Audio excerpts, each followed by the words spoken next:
நண்பர்களுக்கு வணக்கம். நேற்று இரவு நாம் ஒரு வீடியோ ஒன்று போஸ்ட் பண்ணியிருந்தோம்.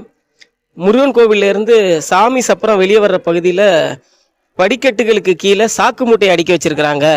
இதனால சப்பரம் தூக்கிட்டு வரவங்களுக்கு ரொம்ப சிரமமாக இருக்கும். அதே வேளையில் சப்பரம் தூக்குறவங்க கால் அந்த சாக்கு மூட்டைகளுக்கு இடையில மாட்டிக்கிட்டா ஏதாவது அசம்பாவிதம் நடக்க வாய்ப்பு இருக்கு அப்படின்னு ஒரு வீடியோ ஒன்று பதிவிட்டிருந்தோம். ஒரு நல்ல விஷயம், இன்னைக்கு காலையிலிருந்து இப்போ வர சற்று முன் எடுக்கப்பட்ட வீடியோ, அந்த சாக்கு மூட்டைகள் அகற்றப்பட்டு அந்த இடத்துல நிரந்தரமான படிக்கட்டுகள் கட்டிட்டு இருக்காங்க. ரொம்ப சந்தோஷம். 7ஆம் திருநாளுக்கு சண்முகர் சப்பரம் பெரிய சப்பரம் வர்றப்ப இந்த மாதிரி சூழ்நிலையா இருக்குது, என்ன நடக்குமோ அப்படின்னு ஒரு பயத்துல தான் அந்த வீடியோ போட்டோம். இப்போ ஒரு நல்ல மாற்றம் வருது அப்படிங்கிறப்ப ரொம்ப சந்தோஷம். இத்தனை நாள் இதை கவனிக்காதவங்க நாம வீடியோ போட்டதுக்கு அப்புறம் 5ஆம் திருநாள் அன்னைக்கு இதை செய்யறாங்க அப்படிங்கிறப்போ ரொம்ப சந்தோஷம்.